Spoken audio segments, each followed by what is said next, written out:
أما بعد فأعوذ بالله من الشيطان الرجيم بسم الله الرحمن الرحيم إنا أنزلناه قرآنا عربيا لعلكم تعقلون صدق الله العظيم قال رسول الله صلى الله عليه وسلم أحب العرب لثلاث إني عربي والقرآن عربي ولسان أهل الجنة عربي او كما قال علیہ الصلاۃ والسلام۔ علماء حضرات، عزیز طلباء، مہمانان گرامی، شیخ الحدیث حضرت مولانا مفتی عبدالرؤوف صاحب، حضرت اقدس حضرت مولانا قاری غلام یاسین صاحب، محتمم جامعہ حضا اور معزز سامعین، دیگر علاقوں سے آئے ہوئے مہمانان گرامی، شائقین قرآن، شائقین عربی، شائقین اسلام، برادران اسلام، السلام علیکم ورحمۃ اللہ وبرکاتہ۔ آج مجھے یہاں آپ کے سامنے گفتگو کرتے ہوئے انتہائی خوشی ہو رہی ہے۔ ایک وقت تھا کہ میں آپ کی جگہ پہ بیٹھا ہوا تھا، جیسے یہ بیٹھے ہوئے ہیں، اس سے چھوٹے طالب علم وہاں پہ بیٹھے ہوئے تھے۔ آج میں یہاں آپ کے سامنے کھڑا ہوں۔ میں بھی یہیں سے سفر کر کے یونیورسٹیوں کا، مدارس کا، جامعات کا، بین الاقوامی، قومی، بین الاقوامی، ملکی اور غیر ملکی یونیورسٹیوں میں پڑھا کر یہاں آ پہنچا۔ جامعہ صدیقیہ میں آج کل میں تدریسی فرائض انجام دے رہا ہوں، اور اس کا سبب حضرت مولانا قاری غلام یاسین صاحب حفظہ اللہ ہیں۔ جب میں پڑھا رہا تھا مختلف اداروں میں، پشاور میں رہا، خیر المدارس میں پڑھتا رہا، اور انٹرنیشنل اسلامک یونیورسٹی میں پڑھایا، بہاؤالدین زکریا یونیورسٹی میں پڑھایا، تو حضرت صاحب کا میرے سے رابطہ رہا، مسلسل رابطے میں تھے فون کے ذریعے۔ جب میں یہاں آتا تو ان سے ملاقات ہو جاتی تھی، تو کب یہ وہاں اسی پشاور آئے یا لاہور یا ملتان، تو یہ رابطے میں رہتے تھے۔ تو پھر جب میری ریٹائرمنٹ قریب ہوئی تو حضرت نے مجھ سے رابطے میں رہا اور اصرار کے ساتھ کہا کہ آپ نے دنیاوی اداروں میں بڑا کام کر لیا ہے، آپ ہمارے پاس آئیں اور ہمارے پاس آپ مل کر جل کر کام کریں۔ حضرت مولانا قاری یاسین صاحب ایک وسیع النظر ہیں، ان کی نظر بہت وسیع ہے۔ ان کا خیال تھا کہ ہم یہ دینی تعلیم کے ساتھ ساتھ ہم دنیاوی تعلیم کو بھی ساتھ لے کر چلیں۔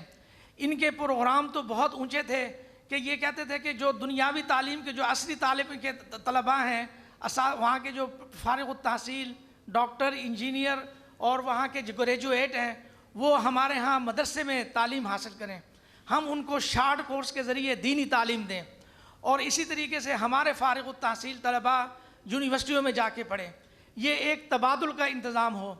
تو یہ اس سوچ پر، یعنی یہ اس پہ غور و فکر کر رہے تھے، اور یہ ان کا فکر اور ان کی سوچ ضیاء الحق کے زمانے کے وقت سے تھا۔ تو ان دنوں میں بھی انہوں نے بڑی کوششیں کی، انہوں نے چاہا کہ یہ ایک سلسلہ چل پڑے۔ ضیاء الحق سے بھی رابطہ کیا، ان کو اپنا ایک پروجیکٹ بھی دیا۔ تو وہ ضیاء الحق انہی دنوں میں یہاں بہاولپور بھی تشریف لائے تھے، انہوں نے ان سے ٹائم لیا اور یہ ان کے پاس گئے، انہوں نے پروجیکٹ دیا کہ میں یہ کام کرنا چاہتا ہوں۔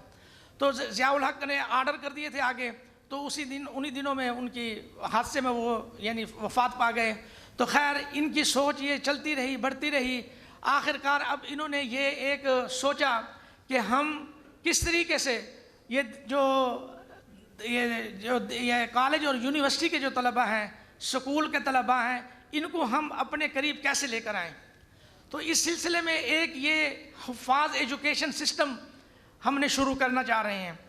یہ حفاظ ایجوکیشن سسٹم پاکستان لیول پر کراچی سے لے کر پشاور تک، گلگت کشمیر میں یہ شروع ہے۔ تو یہ کراچی والوں نے اس کا آغاز کیا ہے۔ اس کا مقصد میں بعد میں بتلاؤں گا، پہلے میں یہ بتلانا چاہتا ہوں کہ یہ ہے کیا، اس کا تعارف آپ سمجھیں، اس کی روح کو پہچانیں، یہ کیا کرنا چاہتے ہیں۔ ایک طالب علم، یعنی ماں باپ اپنے بچوں کو حافظ قرآن بنا لیتے ہیں، اور بچہ وہ حفظ کر لیتا ہے، کوئی 1 سال میں، کوئی 6 مہینے میں، کوئی 2 سال میں، زیادہ سے زیادہ میکسیمم جو ٹائم ہے اس کا وہ 3 سال ہوتا ہے۔ اب وہ بچہ یا تو وہ پرائمری چھوڑ کر آتا ہے، پرائمری سے تو یا وہ اس نے پرائمری بھی نہیں پڑھی ہوتی، تو اب ان کے والدین بھی پریشان ہوتے ہیں کہ اب ان کو ہم نے کیا بنانا ہے، کہ اب ان کو ہم عالم بنائیں یا ہم ان کو مزید تعلیم دیں، سکول کی تعلیم دیں، کیا کریں، یہ چھڑوا دیں۔ پھر ہوتا یہ کہ وہ بچہ جو ہے نا قرآن پاک حفظ کرنے کے بعد کچھ تو سکول کی تعلیم کی طرف چلا جاتا ہے، اور جب سکول کی تعلیم کی طرف جاتا ہے تو پھر وہ وہاں کا ہو جاتا ہے، نہ وہ گردان کرتا ہے، نہ ان کا رابطہ رہتا ہے بچوں کا اساتذہ کے ساتھ، مدرسے کے ساتھ، یہاں تک کہ ان کی شکل و صورت گیٹ اپ جو ہے نا وہ چینج ہو جاتا ہے اکثر۔ تو اب اس چیز کی فکر ہے کہ والدین بھی ہم سے رابطے میں ہیں کہ ہم کیا کریں، اساتذہ سے بھی پوچھتے ہیں، اور خاص طور پر ہمارے جو اساتذہ کرام قراء حضرات ہیں، علماء حضرات ہیں، ان کے بچوں کے ساتھ بھی یہی مسئلہ ہے کہ ان کے بچے جو حفظ کر لیتے ہیں کہ انہوں نے کیا کرنا ہے۔ تو اس کا پس منظر تھوڑا سا میں نے بتلا دیا ہے۔ ان چیزوں کو کور کرنے کے لیے یہ ایک حفاظ ایجوکیشن سسٹم، حفاظ کے نام سے آپ سمجھ رہے ہوں گے کہ حفاظ اس کا کیا مطلب ہے۔ حفاظ حافظ کی جمع ہے۔ اس سسٹم میں ہم نے حافظ قرآن کو لینا ہے، حافظ قرآن کو لینا ہے جس کی عمر 13 سے 14 سال ہو، تو اس سے زیادہ عمر والوں کو نہیں لینا، اس سے کم والی عمر کو نہیں لینا، حافظ قرآن کو لینا ہے۔ تو پھر ہم نے اس کے ساتھ کرنا کیا ہے، یہ دیکھو یاد رکھیں، آپ سب کو پتہ ہے کہ جب ایک قرآن پاک حفظ کر لیتا ہے ایک بچہ، کتنی بڑی کتاب ہے، دنیا کی کوئی کتاب کوئی صفحہ لفظ بلفظ جو ہے نا وہ یاد نہیں کر سکتا۔ تو یہ قرآن پاک کا ایک معجزہ ہے کہ وہ بچہ جو ہے نا چھوٹا سا اس کو یاد کر لیتا ہے، اور نہ صرف اس کو یاد کرتا ہے بلکہ تجوید کے ساتھ پڑھ لیتا ہے۔ اب اس نے یاد تو کر لیا، اس کی میموری یعنی اس کی ذہنی صلاحیت، قوت یعنی یادداشت جو ہے نا وہ اس کی تیز ہو جاتی ہے۔ اب اس کو کوئی بھی چیز ڈالے نا، یعنی اس کے ذہن میں، جیسے کمپیوٹر میں کوئی چیز ڈالتے ہیں نا، ان پٹ دیں تو وہ آؤٹ پٹ دیتا ہے، اسی طریقے سے حافظ قرآن جو ہے نا اس کے ذہن میں جو چیز آ جاتی ہے وہ جلدی سے حفظ کر لیتا ہے فوراً۔ یہ بچہ جس نے ابھی عمر جس کا نام ہے، یہ ادادیہ کا بچہ ہے، اور اس نے تقریر کیسے یاد کی ہوئی ہے، انداز بھی اس کا وہی ہے، اور لفظ بلفظ یہ یاد کر لیتا ہے۔ تو یہ انسان کو اللہ تبارک و تعالیٰ نے ایک صلاحیت دی ہے، حافظ قرآن کے بعد اس کا جو ہے نا وہ ذہن کھلتا ہے، قوت یادداشت، قوت تفکیر جو ہے نا وہ اس کی بڑھتی ہے۔ اب اس کا ایک مرحلہ تو ختم ہو گیا، یعنی حفظ قرآن اور تجوید بھی ختم، یعنی اس نے پوری کر لی۔ اب اگلا مرحلہ ہے، اب اس نے کرنا کیا ہے۔ کچھ ماں باپ کی خواہش یہ ہے کہ میرا بچہ جو ہے نا وہ میٹرک کر لے، کسی کی خواہش ہوتی ہے کہ میرا بچہ عالم بن جائے، کسی کی خواہش انجینئر ڈاکٹر جو ہے نا وہ وہاں اس لائن میں چلا جائے۔ اس سسٹم میں جو بچہ یہاں آئے گا پرائمری کے بعد حافظ قرآن، اس کو ہم نے کیا کرنا ہے، کیا چیز سکھانی ہے، اس کو ہم نے عربی زبان پر عبور اس کو کرنا ہے، یعنی وہ عربی زبان فر بولے گا جس طریقے سے اس کی مادری زبان ہو، ایسے اسی طریقے سے وہ انگلش بھی ایسے ہی بولے گا جیسے وہ عربی بول رہا ہے یا اردو بول رہا ہے۔ انگلش کوئی اتنی مشکل زبان نہیں ہے، عربی زبان ایک ایسی زبان ہے، یہ عالمی زبان ہے، ماہرین لسانیات کہتے ہیں جس کو عربی پہ مہارت حاصل ہو گئی، جس نے عربی پہ کمال حاصل کر لیا، اس کو کوئی دوسری زبان، خواہ وہ اردو ہو یا انگلش ہو یا کوئی بھی زبان ہو، اس کو اس زبان میں مہارت حاصل کرنا کوئی مشکل نہیں۔ تو یہ پہلے اس کو عربی میں ہم، کیونکہ اس کا ایک بنیاد تو بن گئی ہے، قرآن پاک اس نے پڑھ لیا ہے اور تجوید کے ساتھ پڑھا ہے، اور عربی بھی ساری تجوید کے ساتھ ہوئے گی۔ جیسے ہم کہتے ہیں کہ انا دخلت فی المدرسہ الجامعہ الصدیقیہ، یہ تجوید جو ہے نا عربی نطق پر بھی معاون ہوگی۔ تو اس طریقے سے ہم اس بچے کو عربی کی مشق کروائیں گے، عربی بولنے کی، عربی لکھنے کی۔ اسی طریقے سے بیک وقت وہ عربی میں بھی بات کرے گا، اسی طرح انگلش میں بھی بات کرے گا، اور اردو میں بھی وہ بات کرے گا، اور اس کے ساتھ ساتھ وہ تحریری اور تقریری مقابلوں میں بھی حصہ لے گا، اور اس کے ساتھ ساتھ اس کی فزیکل، یعنی اس کو جو کراٹے سکھائے جائیں گے، یعنی اس کی جسمانی ورزش بھی ہو، جسمانی ورزش ہوگی، ذہنی ورزش ہوگی، بولنے کی صلاحیت ہوگی، پھر وہ کسی بھی فیلڈ میں جائے گا وہ پیچھے نہیں رہ سکے گا، جہاں بھی جائے گا کامیاب ہو کر آئے گا وہ۔ تو جب اس کے پاس ہی تھی، آج جو دور آئندہ کا جو دور آ رہا ہے نا، یہ اسکل کا، بولنے کا ہے۔ قرآن پاک میں آتا ہے الرحمن علم القرآن خلق الانسان وعلمہ البیان، البیان قوت گویائی، قوت بیان اس کے اندر آئے۔ قوت بیان کا مطلب کیا کہ وہ اپنی بات کو بیان کر سکے، وہ اپنا معافی ضمیر کا اظہار کر سکے۔ تو اس چیز پر اس کو ہم نے اس کو مشق کروانی ہے، پریکٹس کروانی ہے۔ جو بولے گا وہ کامیاب ہے، جو گونگا ہے وہ کیا بولے گا؟ وہ اپنی بات ہی نہیں کر سکتا، وہ جو کہ یعنی کہ میں کہتا ہوں وہ کہتا ہوں، تو وہ اپنی بات کو صحیح طریقے سے بتا نہیں سکے گا۔ آج یہ دو زبانیں جو ہے نا بڑی عالمی سطح پر اس کو حیثیت حاصل ہے۔ یہ تو دنیاوی اعتبار سے میں بتا رہا ہوں۔ ابھی میں نے حدیث قرآن پاک پڑھ کے آیت تلاوت کی ہے، اِنَّا أَنزَلْنَاهُ قُرْآنًا عَرَبِيًّا لَعَلَّكُمْ تَعْقِلُونَ۔ قرآن پاک میں کتنی جگہ متعدد آیات میں اس کی اہمیت کا ذکر ہے، اور حضور صلی اللہ علیہ وسلم کی حدیث مبارک ہے، احب العرب لثلاث انی عربی والقرآن عربی ولسان اہل الجنت عربی۔ تو یہ کیا تین چیزوں سے اس سے محبت کریں۔ آج ماہرین لسانیات، اقوام متحدہ کا ایک شعبہ ہے، تعلیم سے تعلق رکھتا ہے، ان کی اعداد و شمار یہ کہہ رہے ہیں دنیا میں 4000 زبانیں بولی جا رہی ہیں، اور اس میں سے تیزی کے ساتھ ختم ہو رہی ہیں۔ یہ جو عربی ہے یہ ٹاپ پر ہے، یہ ہمیشہ ہے اور ہمیشہ رہے گی، اس کو کوئی ختم نہیں کر سکتا، اس کو کوئی زوال نہیں آ سکتا۔ حدیث کو اٹھا کے دیکھ لیں، قرآن پاک کے الفاظ کو اٹھا کے دیکھ لیں، وہی قرآن پاک کے الفاظ جو ہے نا وہ جدید اس میں بھی استعمال ہو رہے ہیں، آج کل کی جدید عربی میں بھی۔ تو میرا کہنے کا مقصد یہ ہے کہ طالب علم جب ان دونوں زبان پر عبور حاصل کر لے گا، اس کے لیے 25 ممالک عرب ہے، ان سے وہ تجارت کر سکتا ہے اور وہاں جا کے اپنا کاروبار شروع کر سکتا ہے، اور اسی طریقے سے انگلش میں جب اس کو عبور ہوگا تو وہ اپنی دنیا بنا سکتا ہے۔ آئی ٹی کا دور ہے، آئی ٹی میں وہ چلے گا، تو ایک بچہ زبان پر عبور حاصل کرے گا اور اس کے ساتھ ساتھ قرآنک عربک پڑھے گا۔ وہ قرآنک اس نے حفظ تو کر لیا، اب دوسرا مرحلہ ہے کہ اس کو سمجھنے کا، فہم قرآن پر بھی اس کو عبور حاصل کرے گا وہ بچہ۔ کیسے؟ اس بچے کو آپ کھڑا ہو کر کہیں گے کہ یہ قرآن پاک کی آیت آپ پڑھیں گے، ترجمہ وہ کرے گا، کوئی بھی آپ پڑھ لیں، ترجمہ بھی پڑھے گا، گرامر بھی اس کی بتلائے گا، گردان بھی اس کی بتلائے گا، اس کی باریکیوں میں وہ جائے گا، ہر چیز کو اس کو پتہ چل جائے گا۔ تو عزیز طلباء، تو یہ جو ہمارا پروگرام شروع ہو رہا ہے، اس میں عربی پر عبور، انگلش پر عبور، اور اس کے ساتھ ساتھ وہ کیا کر کے آیا تھا؟ پہلے پرائمری کر کے آیا تھا، پرائمری کے ساتھ اس کو ہم نے کیا کرنا ہے؟